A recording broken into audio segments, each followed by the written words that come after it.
ఓం శ్రీ సాయి నాథాయ నమ. బాబా యోగాభ్యాసం. సాయిబాబాకు సకల యోగ ప్రక్రియను తెలియుండెను. దౌత్య ఖండ యోగము సమాధి మున్నగు షడ్విధ యోగం ప్రక్రియ బాబా హారి తిరిగినవారు. అందులో రెండు మాత్రమే ఇక్కడ వర్ణించినారు. మసీదుకు చాలా దూరమున ఒక మర్రి చెట్టు కలదు. అక్కడొక బావి కలదు. ప్రతి 3 రోజులకు ఒకసారి బాబా అచ్చటకు పోయి ముఖ ప్రలక్షణములు స్నానము చేయుచుండెను.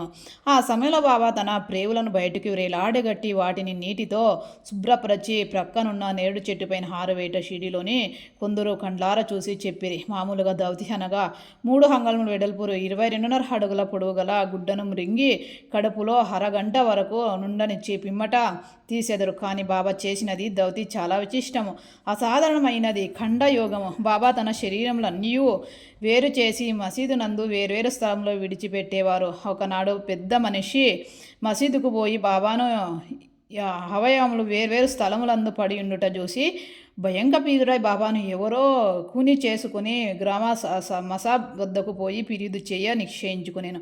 కానీ మొట్టమొదట ఫిర్యాదు చేయువానికి ఆ విషయం గురించి కొంచెమైనా తెలిసి ఉండునని తనే అనుమానించదని భయపడి ఊరుకునేను. మరుసటి దినము మసీదుకు పోగా బాబా ఎప్పటి వలె హాయిగా కూర్చొని ఉండుట చూసి ఐశ్వర్యపడేను.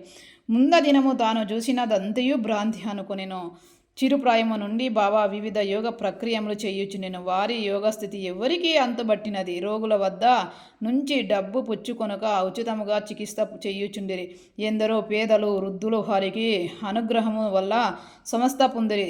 నిరుత్సాహం వారు చేయ సత్కరముల వల్లనే వారికి గొప్ప కీర్తి వచ్చెను. బాబా తన సొంతమును కొరకు ఏమీ చేయక ఇతరుల మేల కొరకే ఎల్లప్పుడూ పాటుపడేవారు.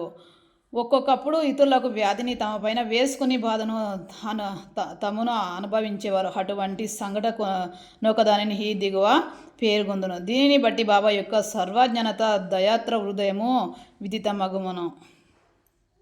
సర్వాంతరము తత్వము. కర్ణ్యము 1910వ సంవత్సరము గన త్రయోదశి నాడు అనగా దీపావళి పండుగ ముందు రోజున బాబా దుని వద్ద కూర్చుండి చాలా చలి కాల్చుకున్నటకు దుని కట్టెలు వేయుచుండెను.